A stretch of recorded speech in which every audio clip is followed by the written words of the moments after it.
when we are in the midst of cold and winter, we feel spring never comes. And the same way, when we are in dark time, sad time, we may see it never goes away. The truth is not staying the same. It's changing and changing and changing. So I think last month when I was giving Dharma talk, it was pretty chilly, but now we are so kind of, even summerish, not just spring. So it's wonderful.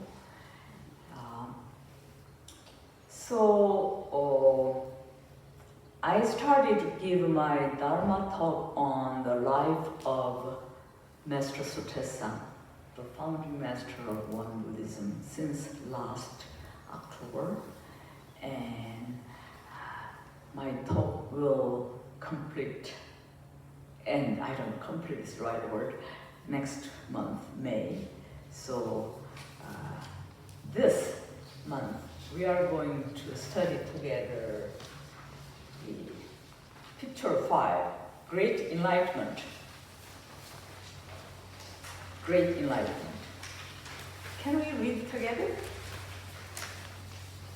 Great Enlightenment at Norumokyo. In the early spring of April 28, 1916, after many years seeking the truth, Sotaesan's mind and heart completely opened. All of his questions melted away, and he was enlightened to the truth of Irwon. So let's stop here.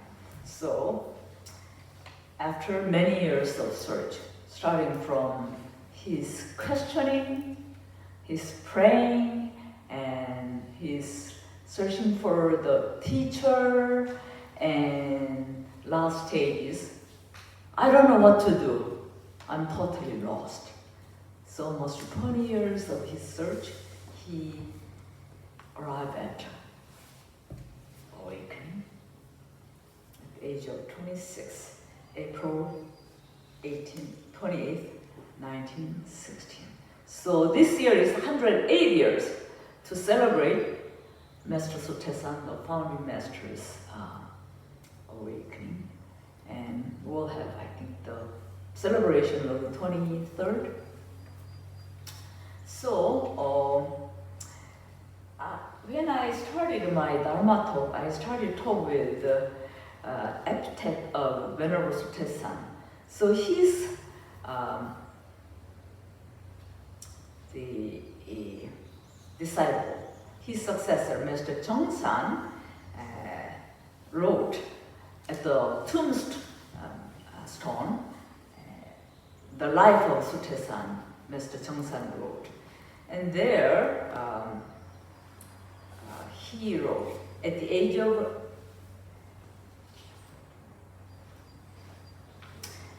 of 26, on March 28th, early in the morning, he saw the light of sun in the east. His spirit became fresh, and all his questioning started to resolve, and he finally reached the great enlightenment. So that's his successor, Master Chongsan's description of Sotaesan's awakening. And so Sotaesan, Master Chongsan, and then the third Dharma master is Master Taesan. He wrote this way. So I want you to feel how his awakening is described, by his disciples. So Master Taesan, he wrote this way.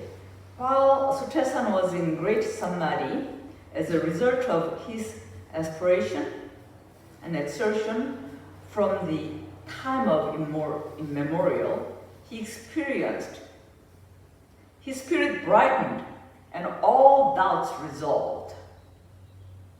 Thus attaining enlightenment to the great way of universe and the right path of humanity. By this, the Buddha's sun was lighted bright again, and the Dharma wheel was set to roll again. So this is Master Sotaesan, his description of the founding master's enlightenment. I studied my doctoral degree at Temple University, and my advisor, Len Sweetler, he's a Christian theologian and ecumenical, religious dialogue and how to religion cooperate each other. That was his, dedication.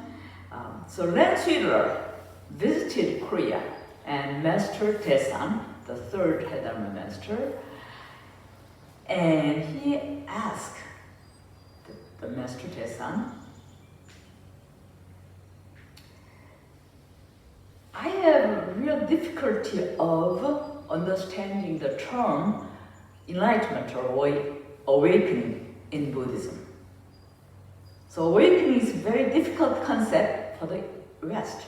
So that was his question. Yes, awakening, enlightenment. I mean, we talk about the age of enlightenment, but that's not exactly, same. Age of enlightenment in the West is more reason, more rationality. But awakening in Buddhism is not reason or awakening. I mean, that component is in there, it's not totally. So, the Whitehead, one of the famous philosopher in England, what he wrote was, the future of humanity lies in how Buddhism and Christianity cooperate in experiential way, not a doctrinal way. Buddhism is correct, Christianity is superior. Buddhism has all the answers, and Christian, God is omniscient, present. Not the doctrinal way. How to cooperate in the experiential way. So that's Whitehead's kind of wish and also his vision. So I am very interested in how Buddhism and Christianity, especially theist religion, share the understanding of awakening in experiential way. So that's some of kind of my interest.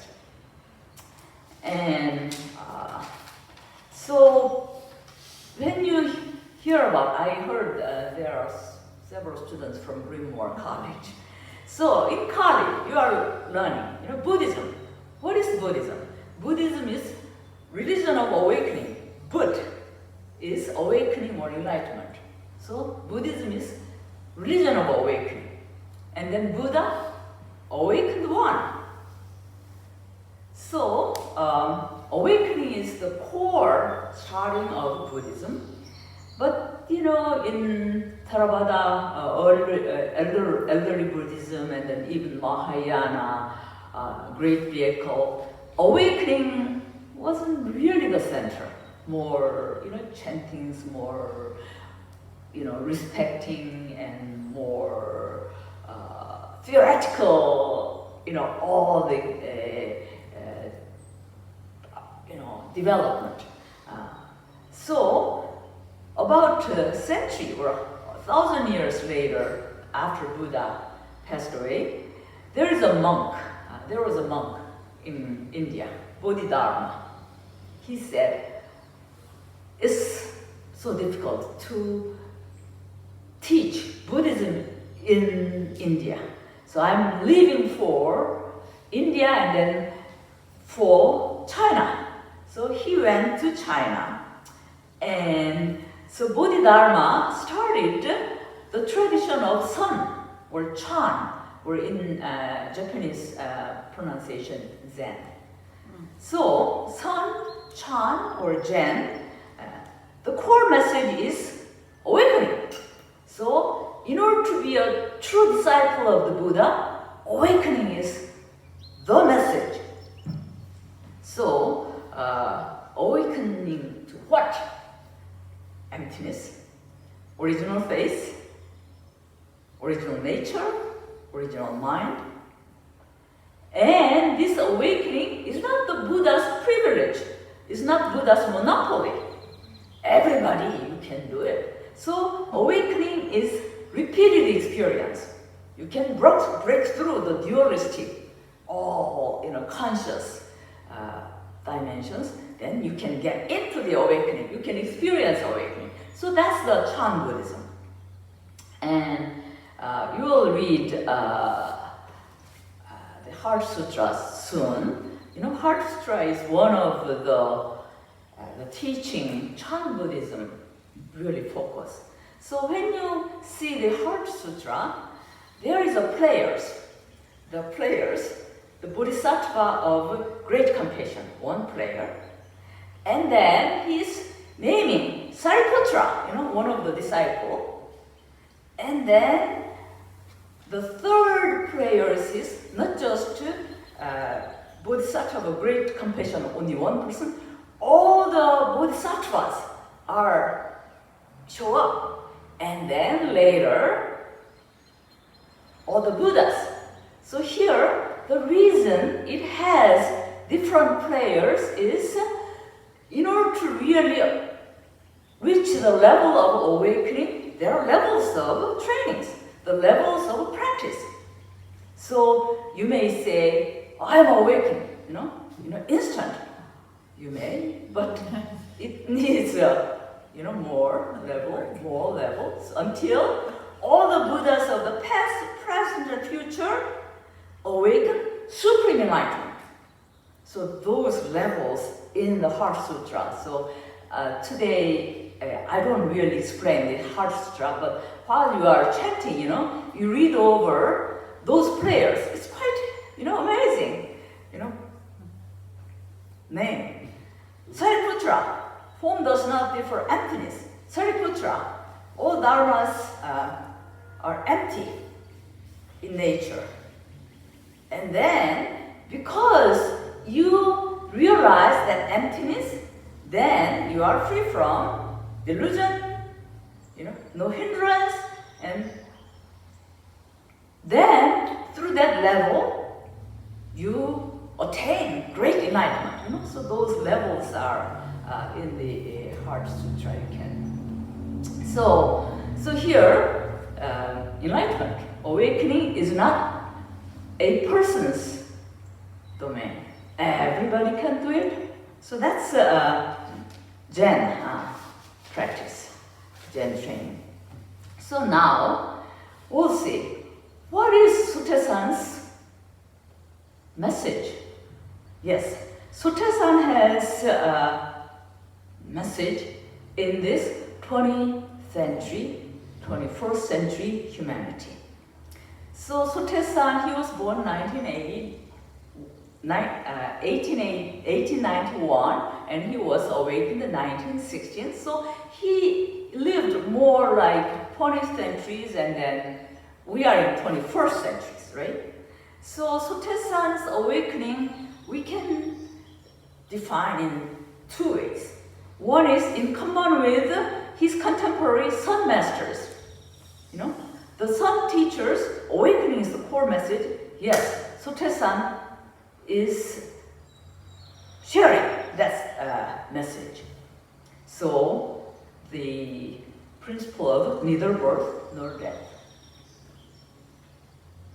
Since we are not born, we are not dying. We are not dying, we are not reborn.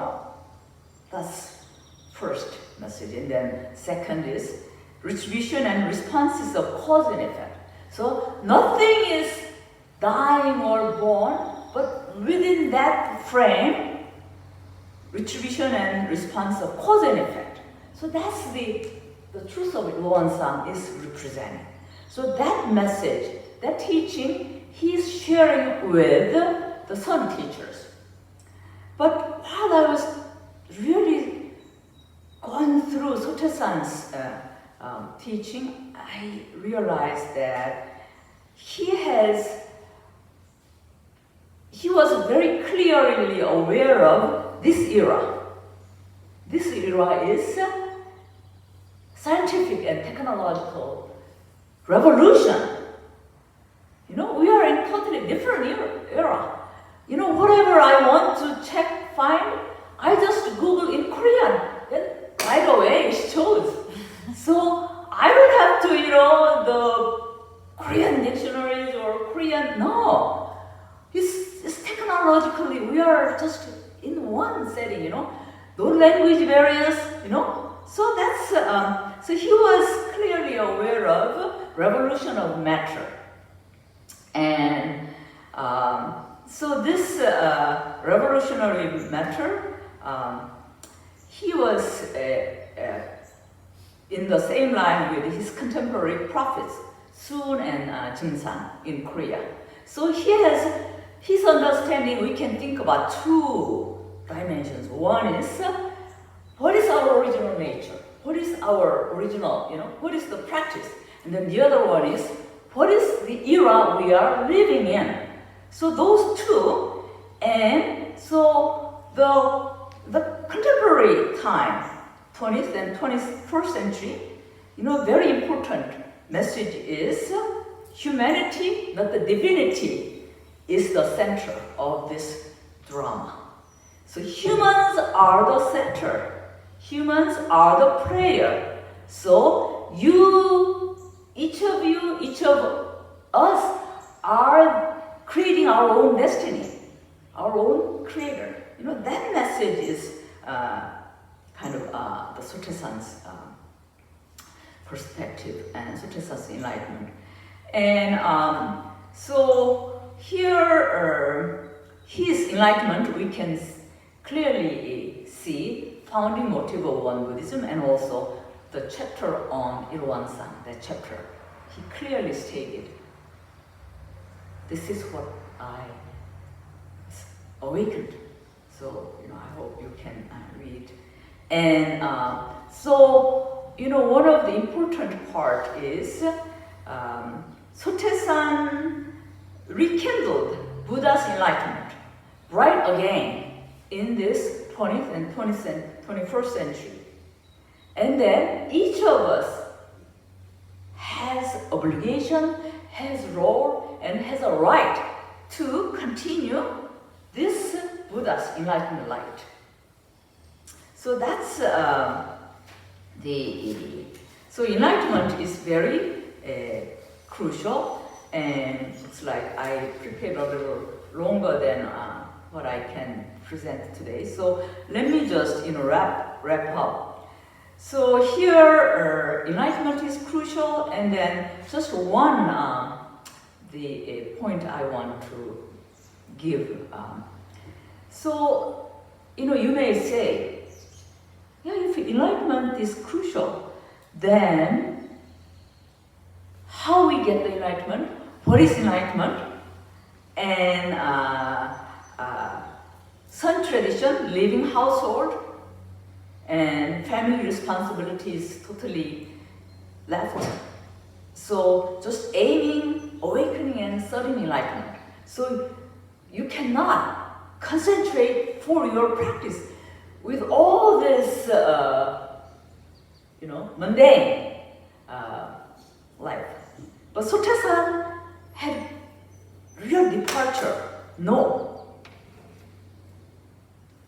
So if society and nation, you know, everybody say, I'm aiming for enlightenment and societal obligation, occupational works, then who is running the society? So Sotaesan's, you know, the message is enlightenment, awakening in your daily life. Your occupation, your role in family, and your stage, young, old. So that's his real departure. And, you know, I want you to see the, you know, Won Buddhism, especially the symbol of a circle, how the symbol of a circle is leading us in terms of our practice. So here, instead of awakening to the truth, in the chapter of Irwon the Sotaesan, it's like I left my book in there. So in the chapter, he said to know your original mind instead of to awaken to your original mind, to know your original mind. So here, the knowing part, there may be many ways of practices. So listening to conversation and intuitive reflection, there are many ways. So not just to focusing on, come on, who am I? And be awakened. That's not the case. There are many avenues, to be awakened, to be enlightened. So to know your original mind and then to keep your original mind and to use your original mind is in the Irwon that practice chapter. So you are coming to the temple, you are practicing, so you keep working on, I don't want to all details. So this is my kind of sharing with Sotaesan's awakening. And then, as I said, my last talk, the coming May, is when I started, I asked, please think about who Sotaesan is. And I handed out the epitaph of Venerable Sotaesan, the founder of Won Buddhism. So there, his disciple, Jeongsan's description of Sotaesan. So I want you to, if you don't have that text, please get it from MJ and then read over and then think about who Sotaesan is and who am I? And what Sotaesan has requested me to do. And what mission am I fulfilling? See, Sotaesan's life and teaching doesn't make much sense if it doesn't matter to me. Because it matters to me, I am studying and I am really, following. So I want, our group together, to think about the founder of Won Buddhism, of Sotaesan, who Sotaesan is, and then who am I, and what Sotaesan has requested me to do. So what mission am I fulfilling? So, thank you.